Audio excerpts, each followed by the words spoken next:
Buenos días, buenas tardes o buenas noches, desde donde me escuches. Bienvenidos a Médico Capitalista. Soy el Dr. José Gregorio Hernández, un médico venezolano de profesión, capitalista por convicción y apasionado de los bienes y raíces. Actualmente estoy viviendo en España. En estos podcasts exploraremos la intersección de la riqueza en nuestras vidas para alcanzar un estilo próspero donde se impartirán temas de inversión inmobiliaria y hábitos de vida para lograr la libertad financiera. Médico Capitalista es un podcast creado por un médico enfocado al gremio y a todos en general. Con cada podcast hablaremos de un tema que nos ayudará a entender y acercarnos más a esta meta. ¿Te parece si empezamos con el capítulo de hoy, donde hablaremos sobre guía para la reforma integral en la inversión de bienes y raíces? Debo recordarte que en este podcast hablamos de inversiones y ten en cuenta que los mercados y los países son individuales. También que toda inversión conlleva un aprendizaje y riesgo de perder dinero. Pero la responsabilidad de manejar el dinero es exclusivamente de ustedes. Continuamos con el podcast número 36. Guía para la reforma integral en la inversión de bienes y raíces. Si quieres comprar algo, está claro que lo que más te debe interesar es convencer al vendedor de que lo que tiene no vale mucho. Donald Trump. Reforma integral. Es un proceso largo y a veces complicado por varios aspectos como la diversidad de precios o presupuestos, elección de empresas, reformas o rehabilitación de áreas, cambios de instalaciones de fontanería, cambios de instalaciones eléctricas, reformas integrales o parciales. Por eso son muchos los factores que influyen y saber el costo es lo que más nos preocupa a los inversores, por el concepto de la rentabilidad para poder repercutirlas en los alquileres o en la venta posterior del inmueble. En la reforma integral entran otros factores como que será necesario solicitar licencias, redactar o diseñar proyectos, plantear redistribución de espacios o no. Todo esto dará el presupuesto aproximado de la reforma y que debe estar incluido por partidas. Una reforma integral podría llegar a los 40.000 euros e incluso más, pero no se asusten, todo esto depende de los materiales elegidos, incluso puede ser mucho más altos dependiendo de la comunidad autónoma y la decisión del inversor de lo que quieras con el inmueble. No será lo mismo un inmueble en la Castellana de 1 millón de euros a uno en un barrio de Toledo de 80.000 a 100.000 euros. Pero también tenemos las reformas parciales de los inmuebles y estas pueden ser variadas con el tipo de obra que se trate y los materiales utilizados. Dependerá del coste final y lo interesante de esta reforma es que no ameritas un proyecto por un arquitecto ni solicitar licencias al ayuntamiento, aunque por recomendaciones mejor solicitar los permisos correspondientes en cada comunidad. Ejemplo de las obras parciales o pequeñas: renovar baños, cambios de revestimiento, nuevos muebles y renovación de fontanería. Renovar cocina, alicatado, cambio de muebles más actualizados para dar una nueva luz al inmueble. Cambios de ventanas. Todo dependerá del tipo de ventana o si quieres hacer algún cambio de las medidas y hacerlas personalizadas. Cambio de suelo. Dependerá de los cambios que quieras, sobre todo si quieres porcelánico o revestir el suelo de grés. Siempre es aconsejable suelos laminados para darle un toque de modernidad y rejuvenecimiento al inmueble. Pintura es una parte sumamente importante, tanto para darle una mejor vista al inmueble, siempre se aconseja colores neutros y cálidos para darle un aire de hogar o que puede ser personalizado por los nuevos compradores o inquilinos incluso. A todo esto debemos sumarle las manos de obra de los profesionales que harán la reforma. Esto también es parte del presupuesto. Planificar la reforma del inmueble. Seamos inversores o no, al empezar a pensar en una reforma de un inmueble tenemos muchas dudas o preguntas que nos llegan a la cabeza. Sobre todo dudamos, los inversores, si podemos repercutir los gastos en la rentabilidad, si nos pasaremos en los gastos o si no somos inversores también nos surgen otras preguntas muy comunes. ¿Pide un préstamo bancario? Esto dependerá de la liquidez suficiente para afrontar los gastos derivados de la reforma, parcial o total del inmueble.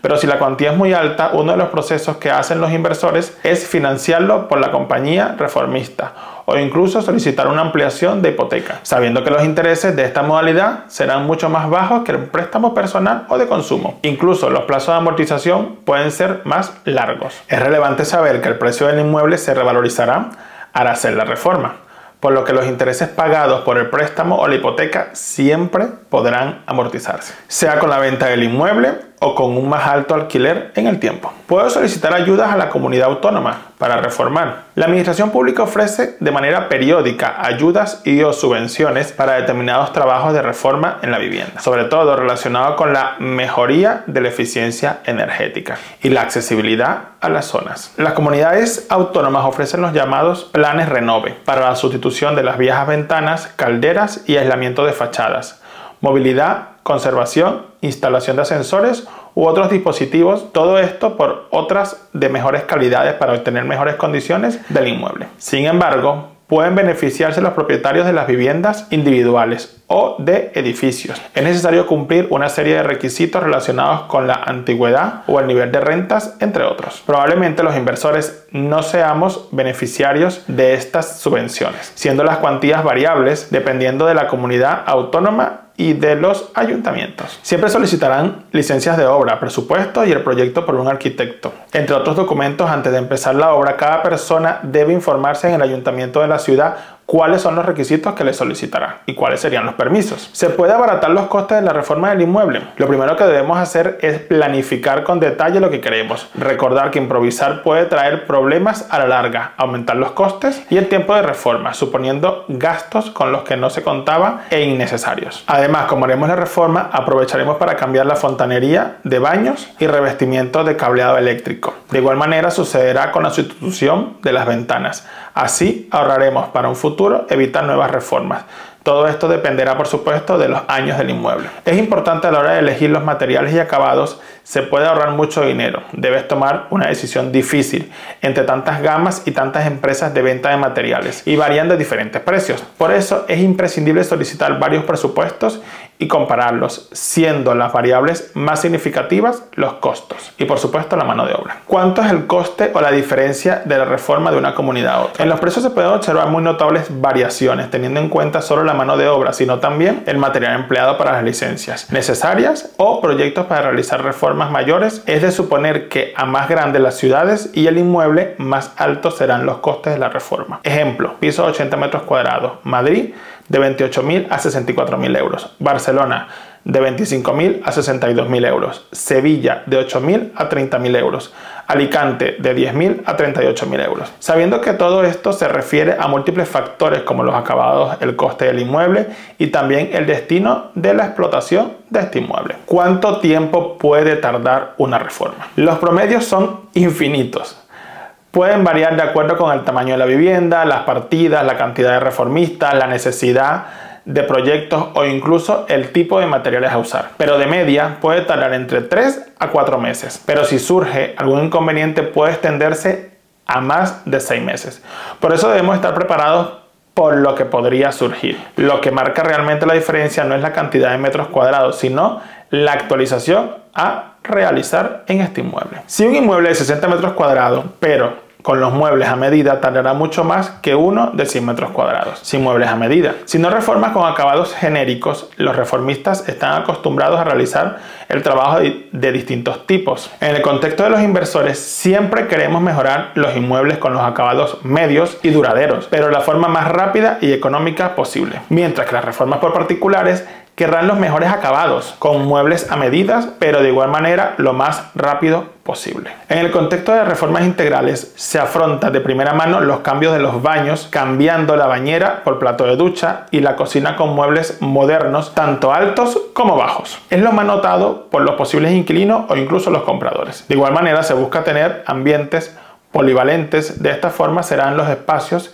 que se adapten a los inquilinos o compradores y sus necesidades. Son una de las cosas más solicitadas. Es la unificación, especialmente de salón, cocina y comedor, priorizándolo sobre las habitaciones. En edificios antiguos se busca el bienestar del usuario final, con las calidades de aislamiento y eficiencia energética de los inmuebles más modernos. Beneficios de reformar un piso para inversión. Ahorros en el consumo energético es lo primordial. Mejor confort a los inquilinos o propietarios finales, comodidad y funcionalidad, adaptarse a las necesidades del comprador o del inquilino, revalorización del inmueble para la posible venta o alquiler. En España, según el portal Idealista, un inmueble reformado aumenta su valor entre un 24% a un 33%, frente a uno que no lo esté, siempre dependiendo de la comunidad autónoma, de los acabados, y con respecto a la rentabilidad dependerá también del tipo de explotación que se destine este inmueble. Disculpa la interrupción, solo es para decirte que si te está gustando el podcast o el tema de hoy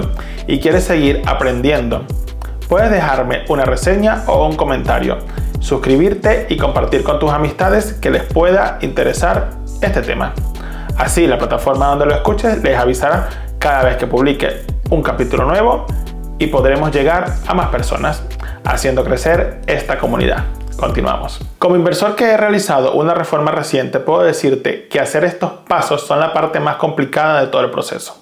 Son meses de tensión y al mismo tiempo de expectativa y emoción por ver tu proyecto terminado, sin contratiempos ni inconvenientes imprevistos para empezar a rentabilizarlo. Pasos antes y durante la realización de la reforma. Obtén el inmueble que quieras reformar. Para ello, como inversor debes tener los puntos muy claros, la finalidad y destino del inmueble, sea para alquiler tradicional, habitacional, rent to rent o flipping house. Planifica y ten claro las directrices o la reforma que quieres hacer. Si puedes diseñar un plano o contratar a un arquitecto que te lo deje perfecto con renderizaciones o incluso en 3D, sería un plus y podrías hacer todos los cambios antes de reformar un ladrillo o quitar una baldosa. Ojo, sabiendo que esto puede aumentar el presupuesto final del inmueble y por supuesto la reforma. Buscar profesionales o empresas. Esto es importantísimo. Debes tener referencias con trabajos comprobables y además que cuenten con un seguro de responsabilidad civil profesional que les cubra en caso de accidentes. Solicitar presupuestos una vez que tengas claro lo que quieres hacer en tu inmueble y el destino final. Debes pedir presupuestos en 3 empresas diferentes que estén detallados con partidas, albañilería, electricidad, fontanería, etc. E incluso especificando la calidad de los materiales. Con esto podrás negociar con otras empresas y obtener una perspectiva más amplia del dinero a invertir. De igual manera, firmar un contrato, siendo lo ideal, será solicitar el IVA o factura reglamentaria para deducirte las obras de reforma, solicitar ayudas públicas o reclamar desperfectos si es necesario. Pagos de tasas o tributos de la comunidad. Debemos tener en cuenta 2 cosas. Al no realizar actuaciones estructurales, es suficiente con la realización de una declaración responsable o licencia de obra menor. Se realiza mediante una memoria y planos. Se asocia el presupuesto de la obra y abonar el impuesto sobre construcciones, instalaciones y obras, que varía desde un 3% al 4% o más del presupuesto dependiendo de la comunidad autónoma, y pagar una fianza por la correcta gestión de residuos. En cambio, si precisa una licencia de obra mayor, en cuyo caso hay que presentar un proyecto al ayuntamiento firmado por un arquitecto, si son obras que afectan la estructura del inmueble, los muros de carga o la fachada con elementos comunes, así como la ampliación del inmueble o el cambio de uso. Debes fijar las fechas de inicio y culminación. Es vital que quede estipulado estas fechas. De igual manera, se podría plantear una penalización dineraria si superan los límites de culminación. Es relevante que negocien los pagos con una cuota del 20 o 30% inicial y los otros pagos hacerlos por partidas, dejando un 10% de más del presupuesto por si ocurre algún imprevisto. Avisa a la comunidad de vecinos si la reforma es importante o mayor. Esta afectará la estructura del inmueble, la fachada y elementos comunes o cuando quieras segregar el inmueble. Debes y tendrás que tener permiso de la comunidad. Por el contrario, si es una obra pequeña como cambiar ventanas, pintar o cambiar baños, no es preciso pedir permiso a la comunidad, pero si es respetable y correcto, avisar a los vecinos sobre el horario y plazo de las obras para evitar reclamaciones. Seguimiento de la reforma. Después de haberle planteado todos los cambios a la empresa de la reforma, puedes hacer seguimiento de esta al menos una vez a la semana, sin interrumpir ni entorpecer el trabajo de los profesionales, pero irás disfrutando del proceso. De igual manera podrás hacer cambios o solicitar o agregar cosas que no habías previsto, como enchufes, tomas de luz, que pueden hacerse sobre la marcha. Amoblar y o explotación del inmueble. Después de la reforma, finiquitar detalles. Todos los inversores, después de la espera de meses, con gastos asociados de comunidad, préstamos hipotecarios, personales, tributos y días de revisión de la reforma, luego nos toca amoblar el piso, en el caso de que debas hacerlo. Debemos empezar la publicación de nuestra obra terminada para obtener la rentabilidad esperada. Siempre dependerá del tipo de explotación: turístico, tradicional, habitacional, flipping house. Todos estos tipos te darán la idea del diseño y muebles con lo que debes acondicionar el piso. Ejemplos del presupuesto final de reforma de un inmueble, según Habitísimo. Reforma de un inmueble de 90 metros cuadrados. El precio medio se sitúa entre los 30.000 euros, en los más baratos, y hasta los 70.000 euros utilizando materiales de alta gama, decoración y diseño, rondando la reforma los 400 a 700 metros cuadrados. Reformar un mueble antiguo de 50 metros cuadrados, cambiando la distribución, renovando todas las instalaciones eléctricas y fontanerías, incluyendo inmobiliario de cocina y baño, así como electrodomésticos, tendría un costo de 45.000 euros. Reformas parciales de 100 metros cuadrados en torno a 200 euros el metro cuadrado. Oscila entre 15.000 y 25.000 euros. Reformas únicas de cocina sería alrededor de 8.000 si esta es de 10 metros cuadrados. Reforma de un baño de 6 metros cuadrados, el coste aproximado es de 4.000 euros. Todos estos ejemplos están en la página web de Habitísimo. Muchas gracias por escuchar mi podcast. Hasta aquí el episodio de hoy. Si te ha gustado el tema, seguiré hablando de las inversiones inmobiliarias para guiarnos en el camino de nuestras inversiones. En este podcast hablamos de las reformas de los inmuebles para poder rentabilizarlos. Hablé poco de números, más que todo fue una guía para no dejarnos nada por fuera de la planificación de la reforma. Debemos saber que cada inmueble, cada inversor y cada comunidad son diferentes, que tendrán matices y esto podría aumentar o disminuir los presupuestos del dinero a invertir. Las reformas son importantes por muchos aspectos, pero podrás aportar valor al inmueble, aumentar la rentabilidad, aumentar los alquileres en el coste final del inmueble. Como inversores debemos ser metódicos, sabiendo que esto es un negocio y no podemos perder nuestro objetivo principal, que es rentabilizar el inmueble. Hasta el próximo episodio del Médico Capitalista, cuidando tu salud financiera. Puedes dejar un comentario o sugerir nuevos temas a tratar. Hasta la próxima.